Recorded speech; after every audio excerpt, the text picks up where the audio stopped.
This is a really complex problem because we had to build a whole new class of robot.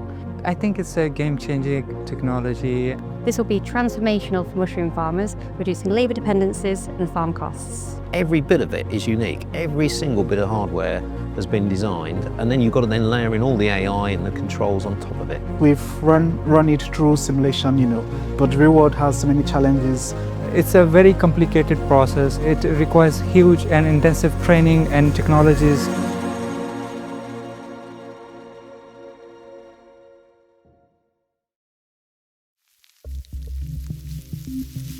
I guess the thing about mushrooms is it's a product that a lot of us take for granted. We come across it when we go shopping, and it's actually low price, and it's part of the regular basket. When you do that and you shop individually, you don't realise the vast scale of the mushroom industry. So in the UK alone, you think about the workers to pick those things just to supply the UK market. It's 4,500 people. If you go worldwide, about $2.2 billion a year in terms of labour force to pick mushrooms. It's an extraordinary industry of vast scale. Now, the way it goes at the moment is workers only come into the UK for 9 months, and it takes 3 months to train them. So the farmers only get 6 months of full productivity from these workers, and then they lose them, have to find them again. And the reality is that workforce supply is highly constrained. They simply cannot get those workers to do that job.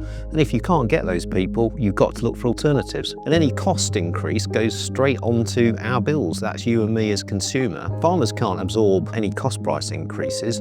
Retailers won't put up prices, so they've got to continuously look for productivity to maintain fair prices for us as consumers. It's a major, major driver of inflation, and the only way that you're really going to get it out is through productivity, and that's where robotics is so important. So we had to build a whole new class of robot in an environment which is not designed for robots. Every bit of it is unique. Every single bit of hardware has been designed, and then you've got to then layer in all the AI and the controls on top of it. So it's a top end of complex, probably the most complex piece of equipment that we at Lincoln have developed, and we're really proud to see it now.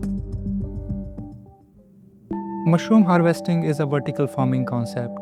The mushroom beds are stacked one on top of each other, and there's a very limited space between the beds. The mushroom beds are designed for human pickers. It's very difficult to design a robotic system that can fit in such a limited space. Mushrooms, by nature, they are quite delicate, and picking them carefully and to avoid bruising, designing flexible cups and grippers, all of these things are quite challenging. That's one of the biggest challenges we faced even while testing our robot in the farm. We have to get our hands dirty to see what's working, what's not working, revise everything with constructive feedback and get better than yesterday. What we have developed is a dual-arm robotic harvester to pick mushrooms directly from the farm beds and pack into punnets to the end user's requirements. This will be transformational for mushroom farmers, reducing labour dependencies and farm costs. The mushrooms will be picked from the beds and the stalks trimmed to the required lengths before being carefully packed into punnets. This process continues until the punnets are packed to the correct weight for the customers. Our harvester is designed to be fully compatible with standard Dutch racking production systems used in 90% of farms globally. This will eliminate the need for any significant infrastructure upgrades. We developed a soft robotic pneumatic gripper, so that grips the mushroom without damaging.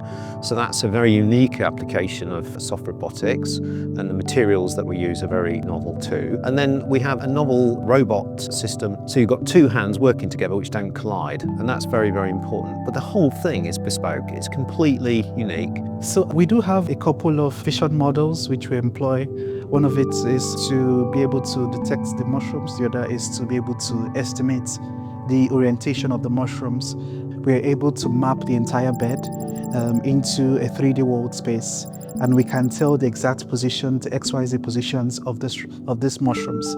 We can also immediately calculate the diameter so that we can pick as efficiently and quickly as possible for that particular range, ensuring that the farm is able to harvest with 100% yield rates. I think it's a game-changing technology. Most of the countries, especially in Europe, UK, Australia and America, they are facing their labor shortage. It has got a huge potential to change the way we pick the mushroom.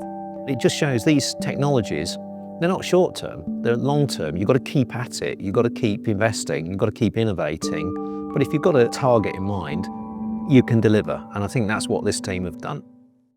Mushroom robotics is very, very interdisciplinary. It's bringing together AI specialists, robotic specialists, mushroom growers, farmers, the whole piece, bringing it all together to solve a massive problem in farming. That's productivity and that's labour availability. And that impact is across farmers and across society.